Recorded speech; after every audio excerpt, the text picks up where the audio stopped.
Getting good espresso is way harder than it should be. There is a sea of gear out there, conflicting advice, and everyone has a lot of opinions, right?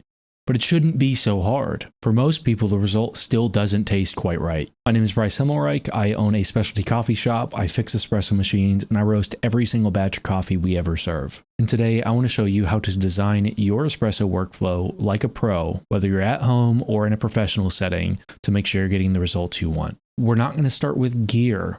We're going to start with our end goal in mind.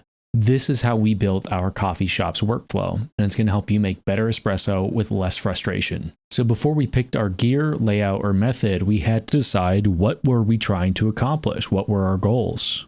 And you really do need to pick those. As far as I understand it, there is a triangle within espresso making between ritual, speed, and quality. And if you've ever seen one of these triangles before, usually you have to pick two. And unfortunately, that means the third kind of becomes the weak point of the whole setup. And how far out you get from the center towards a point like quality, usually that's a factor of cost. Editing Bryce here. I forgot to mention that this triangle is about consistently producing your desired outcomes, be they the ritual, the quality, or the speed. Now for the shop, our big thing was we needed quality and we needed speed. With speed, frankly, being the non-negotiable and quality being a very, very close second. So unfortunately, that meant ritual took a bit of a back seat. But for home, I ended up flipping that a bit on its head, where I wanted quality first and ritual second, because I could take my time. I wasn't nearly as concerned with, how long it took. So you get to decide for yourself which of these three are you trying to optimize for, and that's going to set the tone for everything else we do. So once we knew what we were trying to optimize for at the shop, quality and speed, we decided that we needed to really understand our espresso. And I think this is where people end up getting it wrong. They end up chasing flavor without context on what that flavor is actually trying to be. To effectively build backwards, you have to train your tongue on what kind of espresso you like. So I recommend pull a sour shot. Make it fast, intentionally. Taste it, drink it, see what that's like. Then pull your bitter shot.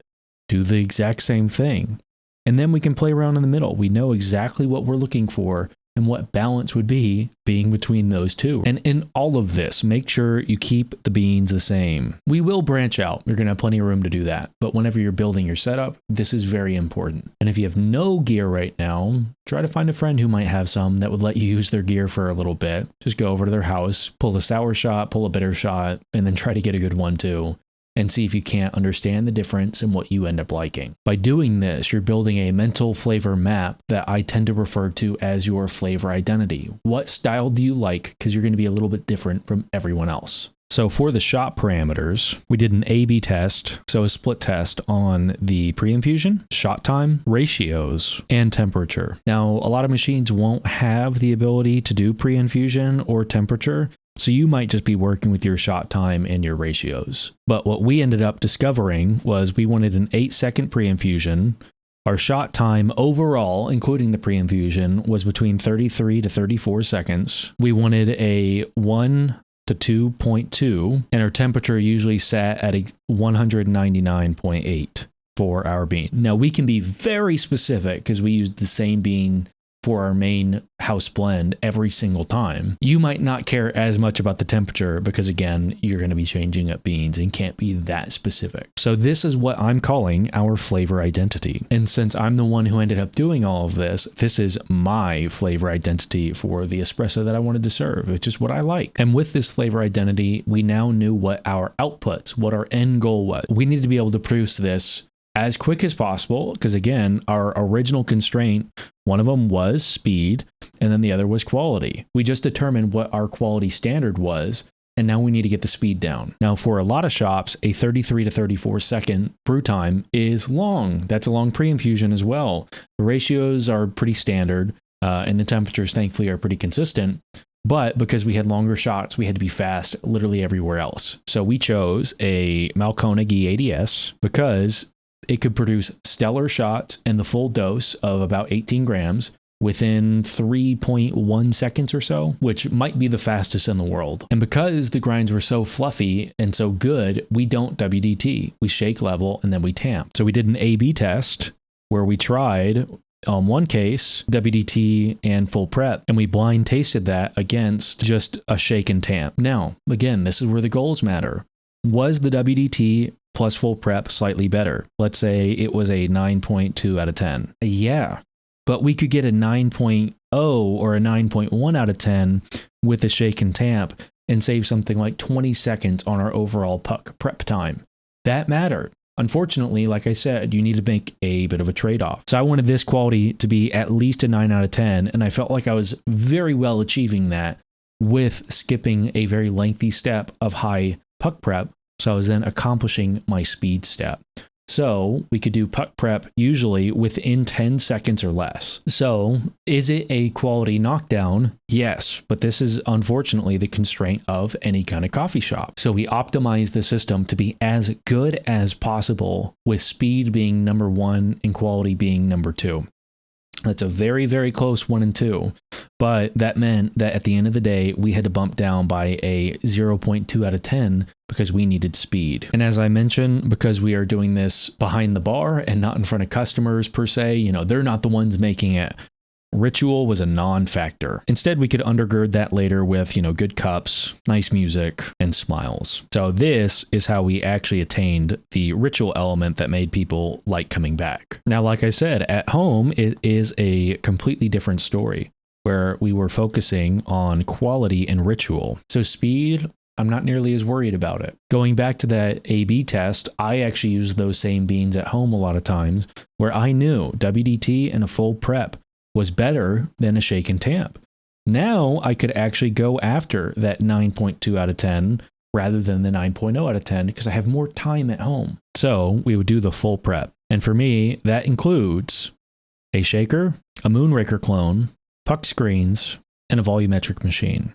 Full transparency, I'm very spoiled at home. I have a La Marzocco GS3AV and a Weber EG1. But like I said, I did want a ritual element of it. So I ended up doing a pressure profiling mod on the GS3. We're going to take away ritual and show. So this is the quality. And along with that, we have a Weber EG1 and I single dose. So these are all the factors that make quality. For ritual, it does help with quality, but I think pressure profiling is a very feel heavy thing if you're doing it manually. I also end up leveling my bed with a metal shim. A lot of people actually don't like that, but I do it. It's part of the ritual. I always brew into a nice ceramic espresso cup that I use every single day. And also I skip the gram scale whenever it comes to my output on the grams of the shot, because that just made it too try hard. I wanted it to be more ritual and more feel. I like the volumetric. It's close enough for me. I'm okay with that. And so I do have a whole lot of quality stuff and then some ritual stuff that gives me the balance. And speed is just a factor that it ended up being. It ends up taking probably more like 3 to 4 minutes for me to do this whole thing and create my little 2-ounce shot. So what about you? I recommend that you literally write down and kind of go through this exercise that I just went through and decide what your goals are. What do you want most from your espresso? Do you want the ritual? Do you want the quality? Or do you want the speed? Kind of pick two and let that be your guide. If you value ritual over all else, you might want a manual machine with a hand grinder because it's a very ritual heavy. And I believe that psychology plays a huge factor in how we taste espresso. If you just want to be on the cutting edge of quality, you might end up saving up a whole stinking lot of money and getting yourself a Cafe Tech, Monolith, Flat Max, and a decent espresso machine with pressure profiling built in, right? You're trying to push the edge. And if you're really just wanting speed, you could go super automatic. I really don't recommend that.